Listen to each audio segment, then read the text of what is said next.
ही वांगी ना माझ्या मैत्रिणीच्या अंकिताच्या अंगणातली आहेत बरं का। आणि ताज्या वांग्यांची चव काय अगदी निराळीच। पण ही अशी फळं किंवा भाज्या अंगणात उगवणं ना काही सोपं काम नाहीये बरं का। त्याच्यामध्ये ना भरपूर मेहनत आहे।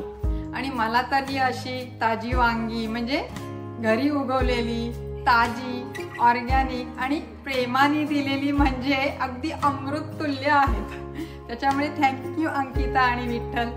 चला तर अशा या प्रेमाने दिलेल्या वांग्याची आज आपण भरली वांगी करूया। चला तर मी तुम्हाला आधी त्याचं साहित्य दाखवते।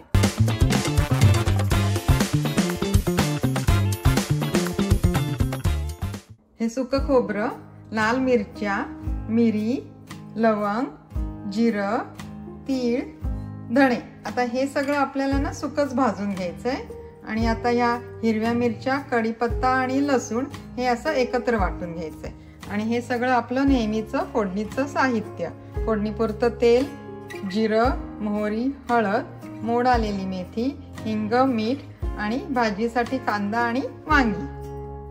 आता तो मसाला ना आपण कढईमध्ये असा सुका भाजून घेऊया। मी कढई गरम करायला ठेवलेली आहे। त्याच्यामध्ये मिरी घालते, लवंग घालते, थोडंसं ते गरम होऊ दे।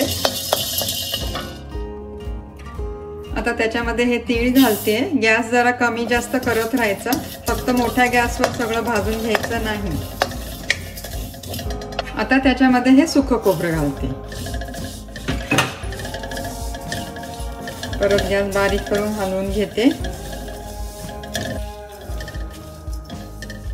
आता जवळजवळ 2 मिनिटं हे मी सतत हलवत आहे। आता हे मिश्रण थंड होऊ दे, मग आपण सुकंच हे मिक्सर मधनं वाटून घेऊया। हा भाजलेला मसाला आता थंड झालाय, तो मिक्सर मध्ये घालते।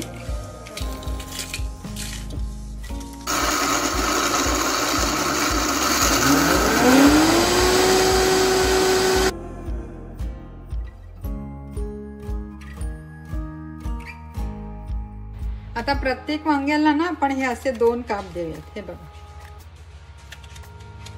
असे।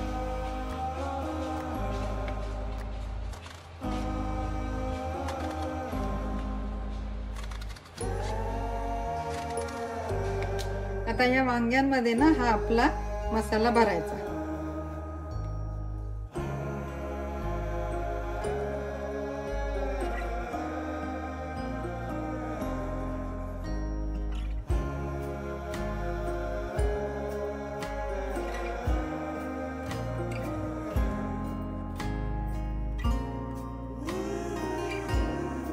आता ही भरलेली वांगी ना एअर फ्रायरच्या भांड्यामध्ये ठेवून देते।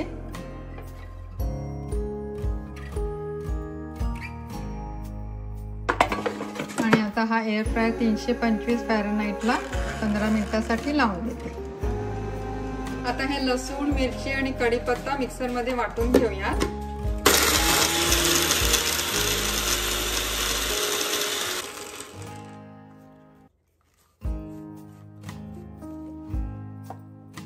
आता कढई गरम करायला ठेवलेली आहे। त्याच्यामध्ये नेहमीप्रमाणे आधी थोडं तेल घालते।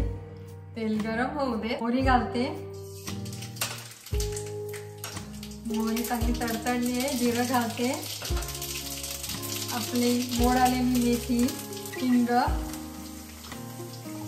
आणि आपण वाटण करून घेतलं होतं ना कढीपत्ता, लसूण आणि मिरची, ते घालते।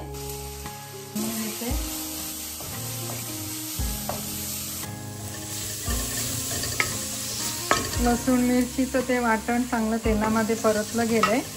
त्याच्यामध्ये हा कांदा घालते।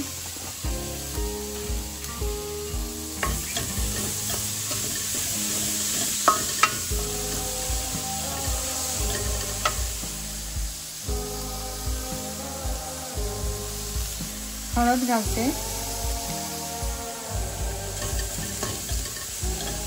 आता कांदा चांगला परतला गेलाय, तो सुका आपला भाजलेला मसाला आहे ना तो मी थोडा याच्यामध्ये ऍड करते। आणि उरलेला मसाला ना हा तुम्ही काचेच्या बरणीमध्ये फ्रीज मध्ये ठेवून देऊ शकता। पुढच्या वेळेला भरल्या वांग्यासाठी वापरू शकता। त्याच्यामध्ये हे थोडं मीठ घालते आणि गरम पाणी ऍड करते आणि पटकन त्याच्यावर झाकण ठेवून त्याला उकळी आणायला ठेवून देते। आता ह्या आदण्याला पण उकळी आलेली आहे. मी एअर फ्राय मध्ये पण बघते झाली आहेत का वांगी. ते बघा छान वांगी फ्राय झालेली आहेत. आता ह्याचं झाकण काढते आणि ही वांगी याच्यामध्ये ऍड करते. जर तुमच्याकडे एअर फ्रायर नसेल किंवा वापरायचा नसेल एअर फ्रायर ना, तर काहीच हरकत नाही. ती मसाला भरलेली वांगी ना डायरेक्ट ह्याच्यामध्ये अशी सोडायची. फक्त गरम पाणी जास्त घालायचं आणि झाकण लावून वांगी शिजायला ठेवून द्यायची.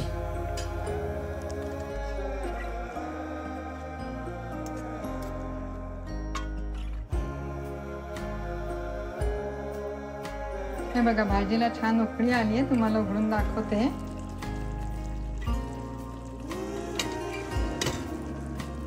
गॅस बंद करते.